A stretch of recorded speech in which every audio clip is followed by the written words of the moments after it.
그러나 너희는 택하신 족속이요 왕 같은 제사장들이요 거룩한 나라요 그의 소유가 된 백성이니 이는 너희를 어두운 데서 불러내어 그의 기이한 빛에 들어가게 하신 이의 아름다운 덕을 선포하게 하려 하심이라. 너희가 전에는 백성이 아니더니 이제는 하나님의 백성이요 전에는 긍휼을 얻지 못하였더니 이제는 긍휼을 얻은 자니라. 아멘. 유명한 경구 중에 이런 말이 있습니다. 참호 안에는 무신론자가 아무도 없다. 무슨 말입니까? 전쟁과 같은 정말 다급하고 위급한 상황 속에서는 누가 됐든지 어느 누가 됐든지 다 신을 찾는다는 그런 뜻이 아니겠습니까? 참호 안에는 무신론자가 아무도 없다. 어떻게 보면 긍정적인 이야기 같고 누구나 신을 찾는다는 어떤 그런 의미를 담고 있죠.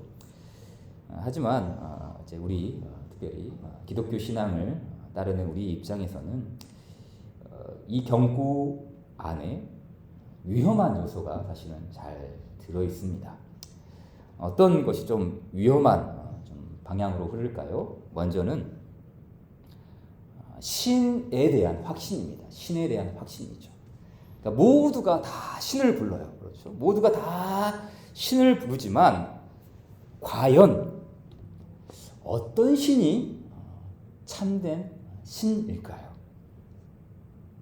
그 폭탄이 떨어지고 참혹한 이 총알이 빗발치는 그 위태로운 상황 속에서 자신의 안전과 영원을 책임져줄 신에 대한 그 확실성, 그것이 대두되지 않겠습니까?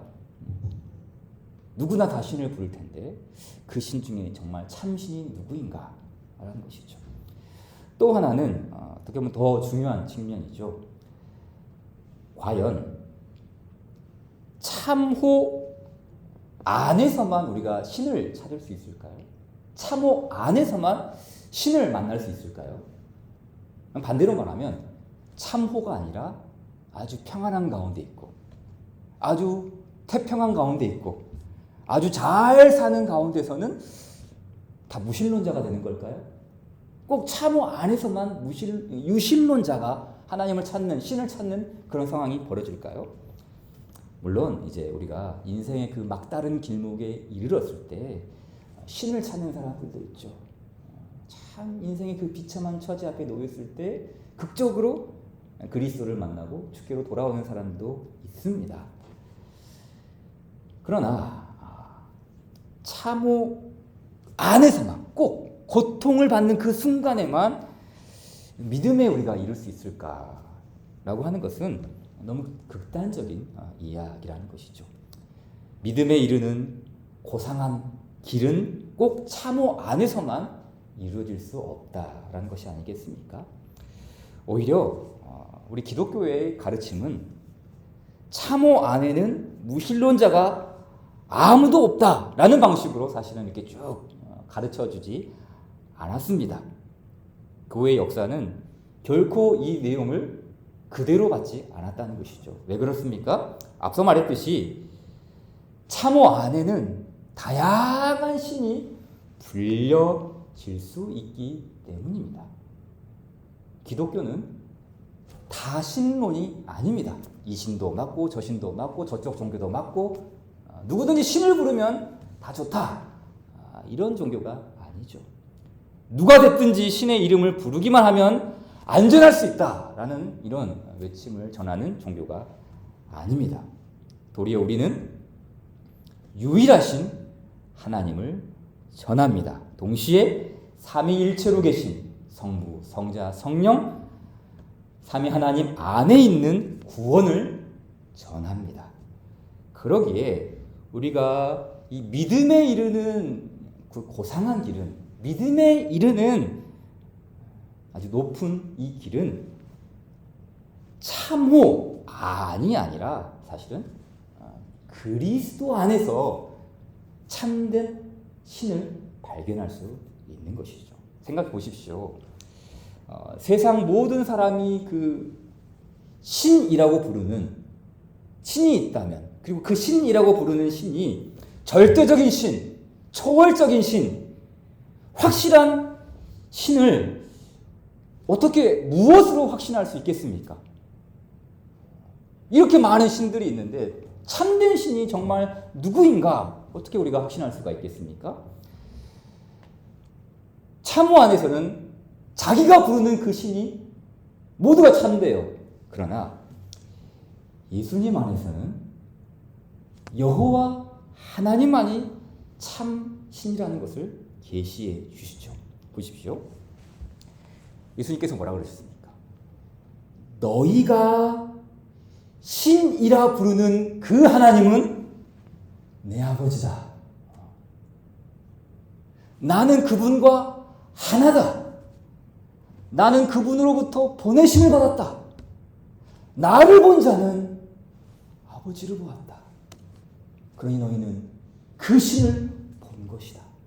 너희는 나를 통해서만 내 아버지께로 이를 수 있다. 그렇기 때문에 참호 안에서 신을 발견하는 것이 아니라 오히려 예수님 안에서 참신을 알고 발견할 수 있는 것이죠. 참호 안은 불확실한 신을 찾을 수밖에 없습니다. 그러나 예수님을 찾으면 참된 신을 확실하게 알 수가 있죠.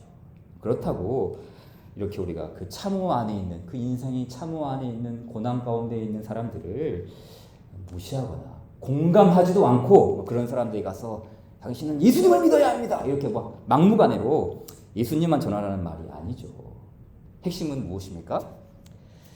사람들은 무엇에 의해 믿음에 이르게 되냐는 것이죠.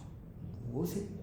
그러니까 뭐 아까도 말했듯이 참호 안에서 인생의 아주 고통스러운 위급한 순간에 하나님 만나는 경우도 있죠. 그러나 이것은 일반적인 방법이 아니라는 것이죠. 하나님께서 사용하시는 보통의 일반적인 방법은 이런 참호 안이 아니라 바로 이 하나님의 독생자이신 하나님의 또 다른 하나님이신 바로 이 그리스도 안에서 참 하나님, 참 신을 알 수 있다는 분명한 계시를 우리에게 보여주셨죠. 그렇기 때문에 구약 성경이든 신약 성경이든 사람들은 어떤 방식으로 믿음에 이르게 되었습니까? 하나님께서 찾아오셨습니다. 하나님께서 찾아오셨어요. 참호 안에서 내가 하나님을 찾는 것이 아니라, 그래서 내가 하나님을 부르고 내가 하나님을 찾아서 내가 하나님을 끌어당긴 것이 아니라 오히려 정반대죠. 하나님께서 찾아오셨죠. 찾아오셨어요. 다른 말로 말해 우리가 하나님을 부르기 전에 하나님께서 우리를 먼저 부르셨죠. 아브라함아, 아브라함아, 야곱아, 찾아오셨어요. 예수님도 마찬가지죠. 성육신 하신 하나님께서 우리를 찾아오셨죠. 삭개오야, 내와라. 내가 너를 이미 보았다. 찾아오셨죠. 찾아오시죠. 이와 똑같이 그리스도께서 자신의 중보의 은덕들을 가지고 우리를 찾아오십니다. 찾아오세요. 택하신 자들을 구원하기 위해 하나님께서 수단으로 주시는 세 가지 방식, 그것은 우리는 세 가지로 배웠습니다. 말씀과 성례와 기도죠. 사실 이 세 가지 모두 뭡니까? 하나님께서 우리를 찾아오시는 수단입니다. 말씀과 성례와 기도. 다른 말로 말하면 이 세 가지는 하나님의 선물이라는 것이에요. 선물. 선물은 자격이 있는 자에게 주시는 것이 아니라 자격이 없는 자에게 찾아오시는 선물이죠. 그래서 말씀으로 우리를 찾아오시고, 성례라는 방편을 통해 우리를 찾아오시고, 기도를 통해 우리를 찾아오십니다. 먼저 우리는 말씀에 대해서 살폈습니다. 하나님의 성령께서는 말씀을 사용하시지만 특별히 이 말씀을 설교하는 것을 통하여 자신의 구원의 은덕들을 베풀어 주십니다. 효과적인 수단으로 사용하셔서 우리를 그리스도께로 이끄신다라고 가르쳤습니다. 그래서 말씀의 중요함, 매번 반복해도 중요하지 않은 이 말씀의 반복함과 그리고 설교의 영광, 그리고 설교를 듣는 사람들에게 요구되는 것들을 이렇게 몇 가지를 살피지 않았습니까? 하나님의 성령께서 말씀 사역을 통해 우리를 찾아오시기 때문이죠. 자, 그런가 하면 성례와 기도 역시 마찬가지입니다. 성례는 어떻게 보면 우리가 참여하는 것이죠. 기도도 우리가 행하는 것입니다. 기도하셨습니까? 오늘 집을 나서기 전 기도했습니까? 오히려 우리가 행하는 것이지 하나님이 찾아오시지 않는 것으로 생각할 때가 있습니다. 그러나 정확하게 좀 우리가 엄밀하게 말하자면 성례와 기도 역시 하나님의 찾아오심입니다. 보십시오. 성례는 이제 세례와 성찬으로 이렇게 나누어 있지 않습니까? 근데 이 성례는 우리가 만든 것이 아닙니다. 우리가 하나님을 찾기 위해서 만든 것이 아니죠. 고대의 어떤 이방 신들은, 이방 종교들은 그 성례에 비슷하게 만들지 않습니까? 그래서 제사를 드리고 뭔가를 막 쌓아서 신의 감동을 부르지 않아요. 그게 세상의 종교거든요. 근데 성례는 우리가 신을 부르는 마법적인 주술이 아니라는 것이죠. 성례는 뭡니까? 그리스도께서 우리를 찾아오시는 방편이죠. 그리스도께서 이것을 제정하시고, 그리스도께서 우리에게 주시고, 그리스도께서 교회에 선물로 주신 그리스도의 찾아오심의 성례이죠. 기도 역시 마찬가지 아닙니까? 잘 생각해 보세요. 어떻게 우리가 기도할 수 있습니까? 기도를 요청하신 분이 계시기 때문이죠. 너희가 기도할 때 내가 듣겠다. 너희는 내게 부르짖으라. 기도의 대상이 있기 때문에, 기도를 들으시는 그 하나님이 있기 때문에 기도를 먼저 우리에게 주셨습니다. 우리가 기도함으로써 하나님을 부르는 것이 아니라 오히려 하나님이 우리에게 기도를 주심으로 내가 너의 기도를 듣겠다. 내가 너의 기도에 응답하겠다. 그러니 너희는 이렇게 기도하라. 기도를 먼저 주셨습니다. 기도를 가르쳐 주셨죠. 그러니 이 세 가지는 우리를 하나님께로 이끄는 아주 효과적인 수단이죠. 그리스도의 구원의 은덕들을 우리에게 베풀어 주는 효과적인 수단, 말씀, 성례, 기도입니다. 삼위 하나님께서는 이 세 가지를 기쁨으로 사용하셔서 자신의 교회의 은덕을 베풀어 주시고, 그리고 그 교회를 건승하게 세워가는 것이죠. 자, 오늘은 이제 이 성례에 대해서 간략하게 살펴보도록 하겠습니다. 자, 아까 말했듯이 성례에는 두 가지가 있죠. 세례와 성찬입니다. 오늘은 이제 이 세례와 관련하여서 두 가지만 말씀드리겠습니다. 첫째는 이제 좀 세례의 큰 윤곽을 우리가 다시 한번 정리하고요. 두 번째로 세례가 우리에게 주는 메시지를 한번 다시 상기하도록 하겠습니다. 자, 먼저 세례의 전체적인 좀 그림을 우리 교리문답을 통해 확인해 보도록 하겠습니다. 165문은 보십시오. 자, 세례는 무엇입니까? 우리 같이 한번 읽겠습니다. 시작. 세례는 신약의 성례로 그리스도께서 성부와 성자와 성령의 이름으로 물로 씻도록 정하여 주신 것인데, 이는 우리가 그리스도에게 접붙임 받는 것과 그분의 피로 죄 사함 받는 것과 그분의 성령으로 중생하는 것과 양자가 되는 것과 영원한 생명으로 부활하는 것에 대한 표와 인이 되게 하신 것입니다. 이로써 세례받은 사람들은 보이는 교회에 엄숙하게 받아들여지고 전적으로 그리고 오직 주님의 것이 되기로 약속하는 것을 공개적으로 고백하는 것입니다. 자, 이 세례가 의미하는 바를 정말 풍성하게 가르쳐 줍니다. 그러니까 어느 하나만 딱 국한시켜서 우리가 이 세례의 의미를 말할 수 없는 것이죠. 세례는 신약의 성례로 그리스도께서 성부와 성자와 성령 삼위 하나님의 이름으로 정하여 주신 것입니다. 무엇을 정했습니까? 이는 첫째, 우리가 그리스도에게 접붙임 받는 것과, 접붙임 받았다. 이게 무슨 말이냐면 우리가 그리스도로 옷 입었다는 것이죠. 그래서 신약 성경에 보게 되면 우리가 그리스도로 옷 입었다, 세례로 옷 입었다, 그리스도로 옷을 입었다라는 표현들이 나오죠. 이게 바로 그리스도에게 접붙임 받았다, 세례를 통해 그리스도로 옷 입었다라는 말이죠. 또 하나는 그분의 피로 또 제사함 받는 것을 나타내고 있는 것이다 라는 것이죠. 세례, 물로 씻듯이 우리가 죄 씻음, 그분의 보혈의 공로로 죄사함 받았다라는 것을 나타내죠. 또 그분의 성령으로 중생하는 것과, 너희가 물과 피로 거듭나지 않으면 하나님 나라를 볼 수 없다라고 하죠.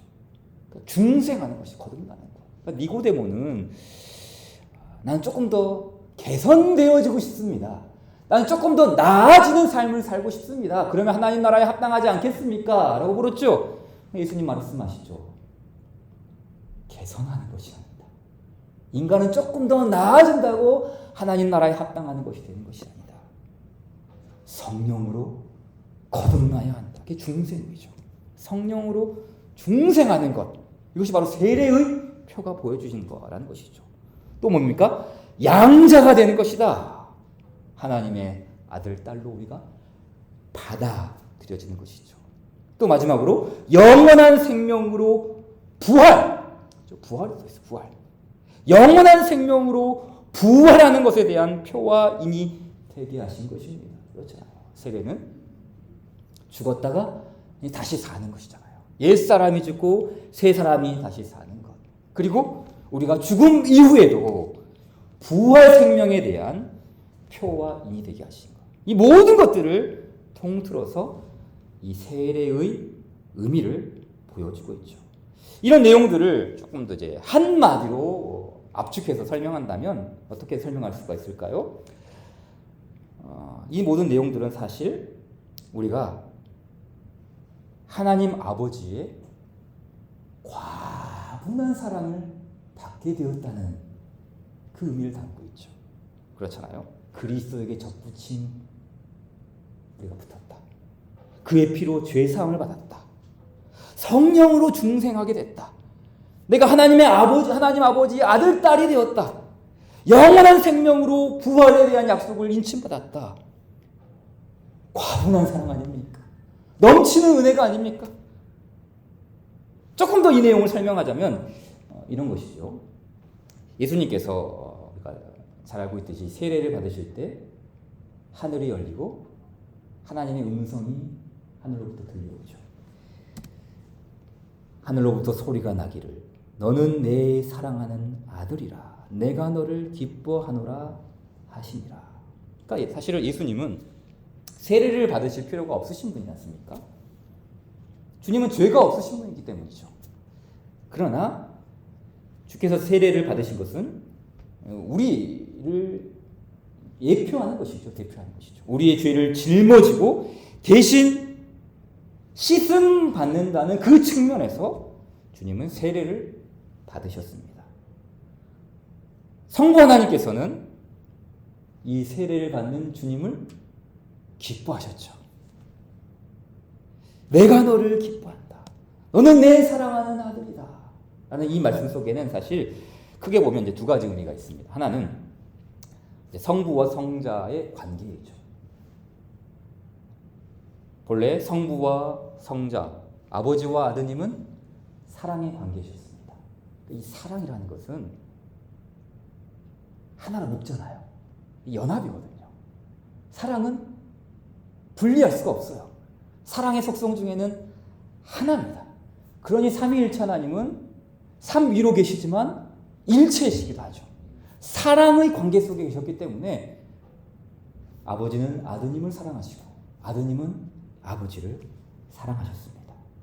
그리고 세례를 받는 순간에 하늘이 열리고 아버지의 음성이 들린 것으로 이를 확증하십니다.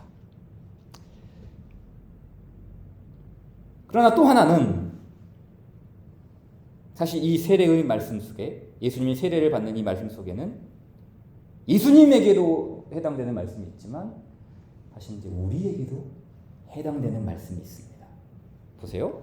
성부께서 성자를 사랑하셨습니다.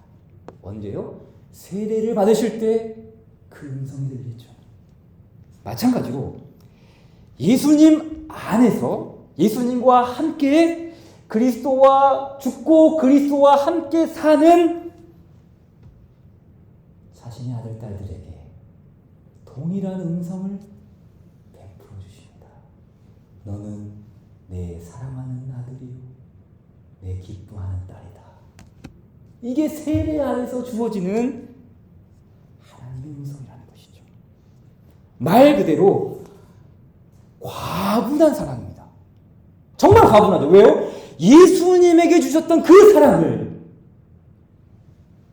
전혀 예수님 같지 않은, 전혀 예수님과 상관없는 죄인인 우리에게도 동일한 사랑을 베풀어 주시기 때문입니다. 마치 성부께서 성자를 사랑하듯이 우리를 그렇게 사랑하신다는 것입니다. 왜 그렇습니까? 아까 봤던 것처럼 이는 우리가 그리스도에게 접붙임 받았기 때문이고 그분의 피로 죄 사함을 받았으며 그분의 성령으로 우리가 중생하였고 하나님의 양자가 되므로 영원한 생명으로 부활하는 것에 대한 표와 인이 되게 하셨기 때문에 우리는 정말 과분한 넘치는 사랑을 하는 것이죠. 마치 성부께서 성자를 사랑하듯이 동일하게 우리를 그렇게 사랑하셨고 동일하게 성부를 죽음에서 사랑하시는 자를 일으켜 세우셨듯이 우리 역시 죽음에서 영원한 생명으로 일으킬 것이기 때문에 성부께서는 하늘아버지께서는 우리를 그렇게 사랑하신다는 말씀이 아니겠습니까? 그러므로 우리는 이러한 사랑을 받고 있음을 세례를 통해 확인하게 되고 더 나아가 이제 무슨 공적으로 고백하게 되죠. 그래서 문답을 다시 보세요. 이로써 세례받은 사람들은 보이는 교회에 엄숙하게 받아들여지고 전적으로 그리고 오직 주님의 것이 되기로 약속하는 것을 공개적으로 고백하는 것입니다. 그러니까 우리가 예수님과 아주 동등한 사랑을 받고 있다라는 이 사실을 어떻게 나타낼 수 있는가라고 했을 때 그것은 어떤 느낌이나 어떤 그런 감정의 상태가 아니라 교회예요. 교회. 우리가 그 과분하고 넘치는 사랑을 어떻게 확증할 수 있는가? 바로 보이는 교회에 엄숙하게 받아들여지는 것이죠. 그리스도의 몸인 이 교회에 지체가 되는 것. 이것으로서 우리는 확증하는 것이죠. 그러니 다시 생각해 보아야 돼요. 교회에 나가지 않고서도 나는 예수님 믿습니다. 교회 밖에 있으면서도 나는 하나님 아버지의 과분한 사랑을 받고 있습니다. 라는 것은 과연 하나님께서 그렇게 인정하는 것일까요? 세례받은 사람들은 교회는 그리스도의 몸이기에 엄숙하게 아주 중대한 의미로 받아들여지는 것이죠. 또한 나는 전적으로, 그렇죠? 그리고 오직 주님의 것이 되기로 약속하는 것. 나는 오직 주님의 소유입니다. 나는 나의 것이 아니요 나의 몸과 영혼도 나의 신실한 구주 예수 그리스도의 것입니다. 이렇게 공개적으로 고백하면서, 공개적으로 교회 앞에서 고백하면서 이 일이 실현되는 것 아니겠습니까? 자, 이 내용을 조금 염두에 두면서 베드로전서 2장 9절 말씀을 보십시오. 그러나 너희는 택하신 족속이요 왕같은 제사장들이요 거룩한 나라요 그의 소유가 된 백성이니 이는 너희를 어두운 데서 불러내어 그의 기이한 빛에 들어가게 하신 이의 아름다운 덕을 선포하게 하려 하심이라. 자, 앞문장이죠. 너희는 택하신 족속이요 왕같은 제사장들이요 거룩한 나라요 그의 소유가 된 백성이다. 이것을 교회에서 엄숙하게 받아들이는 것이죠. 너희는 택하신 족속이요 왕같은 제사장들이요 거룩한 나라요 그의 소유가 된 백성이다 라는 이 말씀은 이제 베드로가 편지를 쓰면서 교회에게 먼저 주신 말씀이죠. 그런데 교회 역사 속에서는 세례를 받을 때, 신자들이 세례를 받을 때 이 말씀을 낭독했어요. 너희는 택하신 족속이요 왕같은 제사장들이요 거룩한 나라요 그분의 소유가 된 백성입니다. 교회에 엄숙하게 받아들여지는 것이죠. 이 부분이죠. 교회에 엄숙하게 받아들여지는 것. 또 그 두 번째였죠. 이는 너희를 어두운 데서 불러내어 그의 기이한 빛에 들어가게 하신 이의 아름다운 덕을 선포하게 하려 하심이라. 그래서 이 세례받는 사람들이 공개적으로 먼저는 교회 앞에서 나는 나의 것이 아니요 몸과 영혼은 나의 신실한 구주 예수 그리스도의 것입니다. 선포하죠. 공개적으로 선포합니다. 더 나아가 세상에서도 나는 주님의 소유입니다. 나는 주님의 백성입니다. 나는 그분의 것입니다. 아름다운 덕을 선포합니다. 이렇게 세례를 통해 확증하는 것 아니겠습니까? 이 말씀에 관하여서 종교개혁가인 마르틴 루터는 다음과 같이 말했습니다. 우리는 우리가 모든 것을 그리스도에게서 받고 그분이 우리의 하나님이심을 마음으로 인정하고 믿어야 합니다. 그런 다음 이 확신을 가지고 세상 앞에서 자유롭고 공개적으로 이를 고백하십시오. 곧 복음을 전하고 찬양하고 영화롭게 하고 감사하십시오. 이것이 참되고 유일한 하나님께 드리는 예배요 참된 제사장의 직분이며 가장 훌륭하고 받으실 만한 제물입니다. 우리가 왕같은 제사장이라고 불림을 받을 때, 우리가 세례를 통해 하나님의 소유된 백성으로 확증함을 받을 때 우리는 자유롭고 공개적으로 이를 고백하십시오. 세상 앞에 이 복음의 영광을 전하고 하나님을 찬양하고 그분을 영화롭게 하고 감사하면서 참된 제사장의 직분을 나타내는 것. 이것이 가장 훌륭하고 받으실 만한 거룩한 산제물이다 라고 가르쳤던 것이죠. 그렇습니다. 세례는 단순한 그 통과 의례, 그러니까 이 교회의 회원이 되는 그런 통과 의례가 아니죠. 회원증 발급해주는 그런 단계로서의 세례가 아니라는 것이죠. 우리를 하나님 앞과 세상 앞에 당당하게 세우는 일종의 변화가 있는 것이죠. 어떤 변화입니까? 신분의 변화예요. 정체성의 변화라고도 하죠. 완전히 변화죠. 물론 이제 그 세례 자체가 어떤 특별한 능력이 있기 때문에 변화가 일어나는 것은 아닙니다. 우리를 하나님의 자녀가 되게 하는 특권은 그리스도께서 이루신 그 사역에 있지 세례 자체에 있는 것이 아니죠. 그래서 161문을 보게 되면은 성례가 어떻게 구원의 효과적인 수단이 됩니까? 라고 했을 때 어떻게 가르칩니까? 성례가 구원의 효과적인 수단이 되는 것은 성례 그 자체 안에 어떤 능력이 있어서나 성례를 집행하는 사람의 경건이나 의도에서 나오는 어떤 덕 때문도 아닙니다. 그렇죠. 그러니까 이제 목회자가 성례를 집례할 때, 세례를 베풀 때 내가 거룩하니까 내 거룩함이 당신에게 미친다. 그래서 이 세례받은 사람은 내 거룩함을 받았기 때문에 신분이 변화가 일어난다. 그게 아니라는 거예요. 결코 인간이 줄 수 있는 게 아니라는 것이죠. 성령께서 일하시고 성례를 제정하신 그리스도께서 복을 주시기 때문이죠. 그리스도, 성령 하나님의 일하심, 바로 여기에 그리스도께서 세우신 이 세례, 성찬, 성례 안에서 이루어지는 베푸시는 운동이 아니겠습니까? 그러므로 우리는 꼭 세례를 받아야만 하나님의 자녀가 됩니다 라고 이렇게 가르치지는 않습니다. 그리스도께서 복 주시는 구원의 일을 받음으로써 우리는 하나님의 자녀가 되지, 세례를 받느냐 세례를 받지 않느냐 여기에 결정된 것이 아니라는 것이죠. 그렇지만 그럼 세례가 주는 유익이 무엇입니까? 예수님을 믿으면 됐지, 꼭 세례를 받아야 합니까?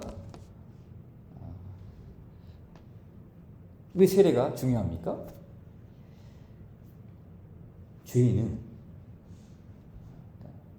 인간은 확신이 불분명하거든요. 그러니까 이 하나님께서 세우신 이 제도를 통해서 세례라는 이 제도를 통과함으로써 우리는 의인이 되었음을 확인하는 것이죠.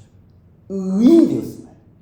그러니까 하나님께서 우리를 믿음으로 의롭다함을 받는다, 믿는 자는 다 의롭다함을 받는다라는 이 실체적인 사건을 세례라는 이 제도를 통해서 확신을 주는 것이죠. 성령 안에서. 그래서 복 주심으로써 성례를 통해 우리는 확신을 누리는 것 아니겠습니까? 하나님이 없는 자들이었는데, 전에는 하나님을 떠난 자들이었는데, 전에는 어둠의 자식들이었는데 세례를 통해 하나님의 아들, 딸이 되었다는 그 확신을 누리는 것, 이것이 주께서 세우신 제도를 통해, 성례를 통해 이루어 주는 것이죠. 이것을 조금 더 우리가 이해하기 쉽게 설명하자면 어떤 신학자가 이런 설명을 했어요. 자, 한번 예를 보세요. 대관식이 엘리자베스를 여왕으로 만드는 것이 아닙니다. 그렇죠? 엘리자베스 여왕은 이미 왕족이에요. 그래서 이미 왕족인 사람만이 대관식을 통해 왕이 되는 것입니다. 국가는 대관식을 통해 이를 공식적으로 선언합니다. 어떻게 선언합니까? 이 여인은 왕족이니 이의 왕관을 씌우노라. 그렇죠. 그러니까 왕족인 이미 이 엘리자베스, 이를 공식적으로 선언하는 대관식이죠. 이거를 통해 선언하지 않습니까? 그렇기 때문에 마지막으로 이제 세례가 우리에게 주는 메시지가 바로 여기에 있는 것이죠. 이 여인은 왕족이니 이의 왕관을 씌우노라. 마찬가지로 세례를 받는 사람에게 우리 똑같이 적용할 수 있죠. 이 사람은 왕족이니 이의 세례를 베푸노라 이거예요. 왕 같은 제사장, 왕족이다, 왕 같은 제사장이니 이걸 어떻게 입증한다고요? 세례를 베푸노라. 다른 말로 말하면 왕관을 씌우는 거예요. 왕 같은 제사장에게, 구약 시대에 보게 되면은 왕에게, 선지자에게, 제사장에게 뭘 부었습니까? 기름을 부었어요. 기름을 부었어요. 동일합니다. 그리스도 안으로 들어오는 이 성도들을 세례를 통해 기름을 붓는 것이죠. 세례를 통해 왕관을 씌우는 것입니다. 이 사람은 왕족이니 이에 세례를 베푸노라. 하나님의 자녀로 입양되었기 때문에, 왕같은 제사장이 되었기 때문에 세례의 대관식을 베푸는 것이죠. 하나님께서 주시는 그 대관식, 엄청난 은혜가 아니겠습니까? 그래서 교회 역사는 이러한 세례 대관식을 행할 때 바로 이 베드로전서 이 말씀을 낭독했습니다.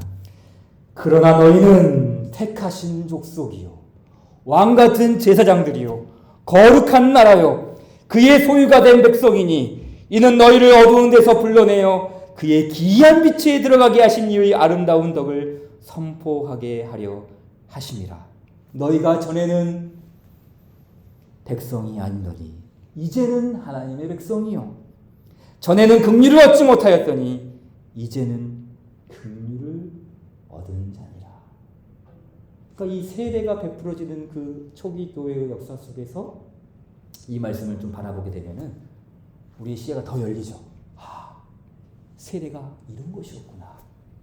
이런 의미를 우리에게 주는 것이구나. 하나님의 백성이 아닌 자들이 하나님의 백성이 되고 긍휼을 얻지 못한 사람들이 긍휼을 얻은 과분한 호의와 사랑을 받게 되는 영적인 대관식. 따라서 우리는 세례를 가볍게 여기서는 안 됩니다. 단순히 초신자들이 받는 통과 의례로 여기서도 안 되죠. 그래서 교리문답은 이 세례의 중요성을 우리가 다시 복기하기 위해 다음과 같이 요청을 합니다. 조금 길지만 보십시오.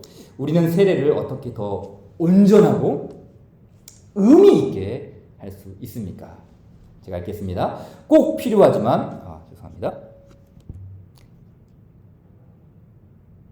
꼭 필요하지만 매우 등하시한 세례를 더 온전하고 의미 있게 하는 의무는 우리가 평생 행해야 하는데, 특히 유혹을 받을 때와 다른 사람들이 세례를 받는 자리에 우리가 참석했을 때 행해야 합니다. 그러니까 우리가 세례를 조금 더 온전하고 더 의미 있게 이 내용들을 받기 위해서는 다른 사람이 세례를 받는 자리에 참석했을 때 그것을 우리가 복기하는 것이죠. 상기하는 것이죠. 그런데 이 다른 사람이 받았을 때만이 아니라 또 뭐 더 가르칩니까?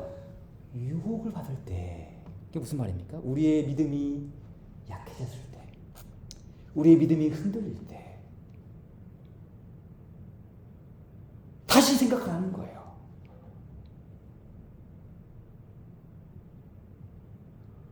너희가 그 예전에 엄청난 대관식을 받지 않았느냐? 하나님이 없는 자들을 영적인 왕족으로 우리를 받아주어서 하나님의 자녀가 되게 하지 않으셨냐? 그런데 지금 너희가 미혹받고 있고 유혹받을 때, 믿음이 흔들릴 때 다시 한번 이 세례를 기억해야 된다. 그 교훈을 주고 있는 거 아니겠습니까? 그래서 세례의 본질, 그리스도께서 세례를 제정하신 목적, 세례를 통해 주어지고 보증된 특권과 혜택, 그리고 세례를 받을 때에 행한 엄숙한 서약을 진지하고 감사하게 숙고함으로써 행해야 합니다. 그러니까 우리가 말씀 묵상 하잖아요. 말씀 묵상은 뭡니까? 말씀을 읽고 또 읽고 또 읽고 숙고하는 것이죠. 말씀 묵상만 하는 게 아니에요. 뭐또 하라고요? 너희의 세례를 기억하라. 너희의 세례를 기억하라. 세례 받을 때 행한 엄숙한 서약을 진지하고 감사하게 숙고.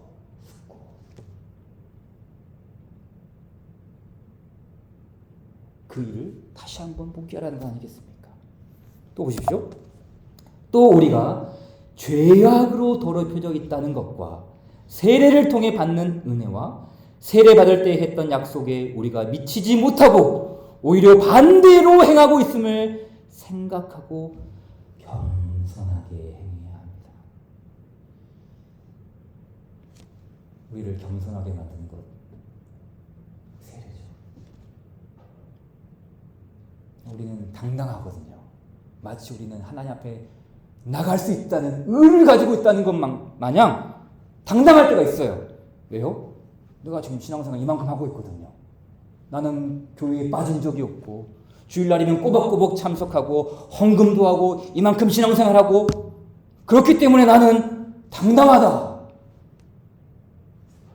그러나 세례는 다시 한번 우리를 겸손하게 만듭니다.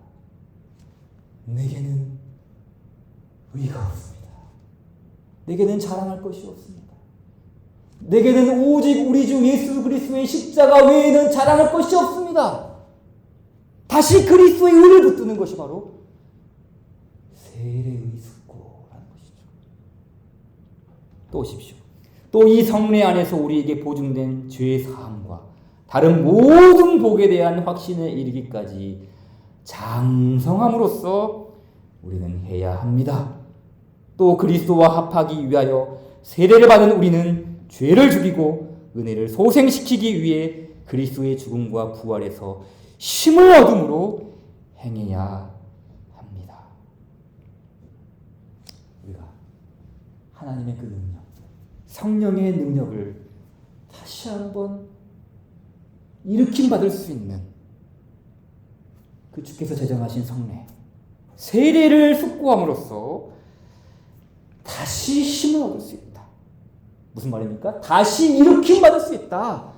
너희가 세례를 통해 그리스도와 죽고 그리스도와 함께 다시 일어난 것처럼 이 세례를 상기함으로써 우리는 다시 힘을 얻어 다시 영적으로 갱신되어 믿음으로 살아갈 수 있는 힘을 주신다는 뜻 아니겠습니까? 또 믿음으로 사는 것과 그리스도께 자신들의 이름을 드린 자로서 거룩하고 의로운 삶을 사는 것과 한 성령으로 세례를 받아 한 몸을 이룬 자들로서 형제 사랑하는 것을 노력함으로 행해야 합니다. 이처럼 세례는 우리가 누구인지를 기억하게 합니다. 우리가 누구인지를 다시 기억하게 하는 것이죠. 또한 우리가 어떠한 사랑을 받았는가, 얼마나 과분한 은혜를 받았는가, 마치 우리를 독생성자 예수님과 같은 그런 사랑으로 우리를 대해주시는 성부 하나님의 사랑을 다시 떠올리게 합니다. 그리고 무엇보다 세례는 우리가 끊임없이 붙들어야 할 믿음의 길을 제시합니다. 너희가 이제 의인이 되었으니, 그리고 그 의로 너희들이 자랑하고 너희가 충족한 의로 살아간다고? 아니야. 너희의 의로는 내 의에 도달할 수가 없어. 다시 한번 그리스도께로 돌아가게 만들죠. 다시 한번 십자가를 붙들게 만들죠. 세례를 통하여 그리스도의 십자가를 자랑하게 만드는 그것이 바로 세례. 원초적인 그리스도의 복음으로 돌아가게 하는 것이 바로 세례가 우리에게 교훈하는 증거입니다. 우리가 받은 세례를 기억하며 또 앞으로 받게 될 세례받을 성도들을 내다보면서 이 구원의 은덕으로 살아가는 우리 되기를 바랍니다. 찬송 436장 부릅시다.